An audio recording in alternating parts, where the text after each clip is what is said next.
We've got Shane Lee this week, USC's leading tackler against Nevada. Also had a sack in the game. He joins Jordan Moore, Sean Cody, and Max Brown here on Trojans Live. And, you know, we had Rajon Davis after the game on Saturday, and I'll ask you the same question I asked him.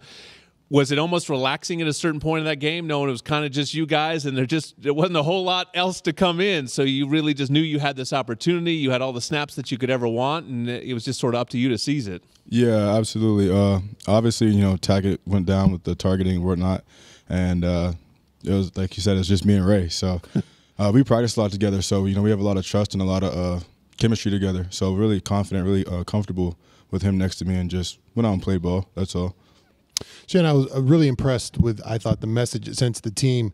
You know, you didn't get a chance, you didn't get much reps in the first game, and two guys go down, and the captain of their team has to come in, and you perform like that. What's the message you think it sends out your teammates when, hey, man, sometimes the ball's not always bouncing your way, but when I get in there, I'm going to show out? Yeah, I mean, that's really the message that we've been trying to instill since last season, right? It's like just how you respond to any adversity or anything that you're faced with. You know, things don't always go your way, and that's just the story of life. That's for everybody. Yep. And it's always an opportunity to overcome and overachieve in that respect. So just go out and, you know, just give it your all no matter what you're doing. So, what's it like looking backwards where you transferred here and – I mean, you wanted to build up this defense, and it was a defense that was thinner, and then you fast forward just 12 months, and it's a loaded linebacker room. It's deep. It's a lot of guys that they're probably thinking, hey, I should be that starting guy. When you look back as a leader, what's it say about how far this program's come in such a short time?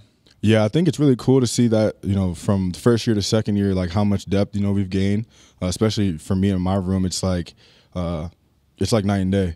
And so you got a lot of guys and a lot of people that play differently, come from different places, understand the game differently. And so, like, it allows you an opportunity to see the game from a different perspective, understand it differently, you know, and just watch guys and kind of steal from their game. I think it's just going to elevate everybody. And it's not just in the linebacker room. You know, it's D-line, it's back end, it's offensive guys as well. So it's been really good for our team as a whole. You're listening to Shane Lee on Trojans Live, two-time captain. What did it mean to you to have, you know, that vote go your way again, and to get that vote of confidence from your teammates that you are a clear leader on this team? Yeah, that's the best thing, right? Because it's from your teammates. Like, it's the guys that you're in there with every day. You know, just literally you're doing everything with them, and so to know that they look at me like that, you know, just because I got it last year, I didn't necessarily think I was gonna, you know, I didn't know I was gonna get it this year, and so.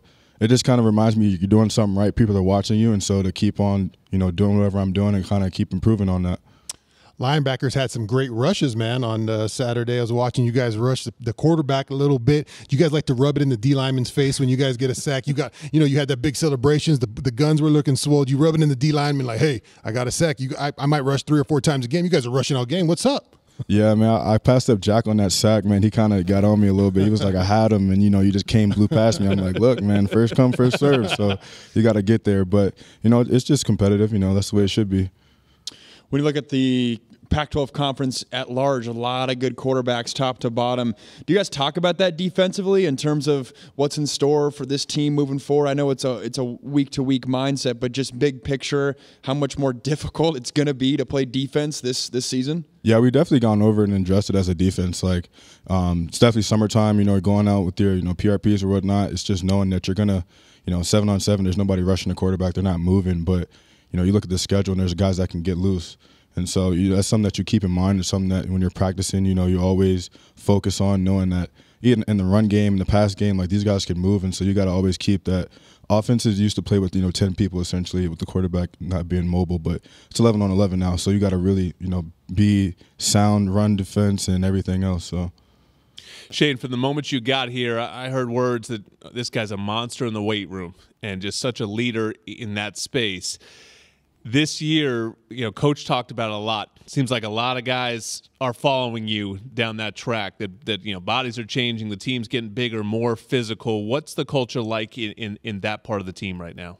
Man, I'll point to the offensive line room for that. Like, you'll see those guys, and it's, you know, they're deep. You know, it's 10, 12 guys down there, and they're in wife beaters getting jacked, man. And it's like a whole nother lift in the summertime. You know, those guys are coming back, putting in, you know, hour, 2 hours all together. And, like, just the offensive line room, you know, linebackers do it, but I don't know. I got to give the credit to the O-line. I think they really lead the charge with that, man. They do a fantastic job of sticking together and just being down there, just putting in work. Like, I've never seen anything like that anywhere I've been. So those guys are different breed when it comes to that stuff. Yeah, we saw Voorhees at the combine put on a show with one leg. Clinic. Yeah, those guys are different, man. Big dudes.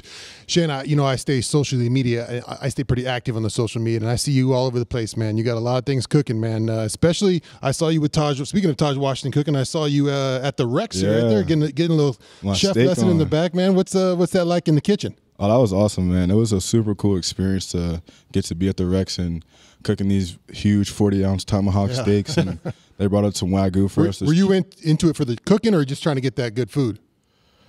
I like to eat, so I'm always in it for the food. But so let Taj cook, and you could.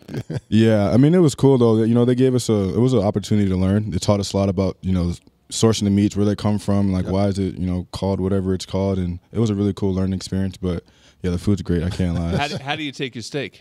Medium rare. Yeah, boy. There was only one correct answer to that question. Just want to make sure you had it in your locker. Speaking of off-the-field events, we did a special on Pac-12 Network of the career development exercise you guys did in the summer of going to CBRE and some of those movements. I feel like I always see you there at those events. Obviously, you're going to ride out football as long as you can, but aspirations beyond that or plans beyond that for your future? Yeah, I'm a business guy, so my mind goes to marketing, and since I've came out here, I've kind of started getting more into like real estate and things like that. But yeah, just something in the business space, and they do a great job of exposing us to that summer times whenever we have free time. So those events are always cool to kind of just go out and get that exposure. Such an impressive dude. We're happy for you, Shane. Way to ball out on Saturday. Looking forward to USC versus Stanford. Shane Lee out there this week. When you've got good beer and good vibes, it's all Buenas. Don Buenaventura Salt and Lime Lager is Baja inspired and imported from San Diego. Located near you at findoutstonebrewing.com. And our Women's Spotlight is brought to you by Sprouts Farmers Market, open 7 days a week. Visit your neighborhood Sprouts for good-for-you groceries and great prices on the freshest produce. We don't have any Women of Troy on this episode, but there's a huge week this week for all the fall sports. So women's soccer is at home. There's a gold out for women's volleyball on Friday night, so come on out to campus Friday and Saturday this week, all weekend long. We are going to take a break from football and talk about men's water polo. They play at 1 o'clock on Saturday. Carson Kranz is next on Trojans Live.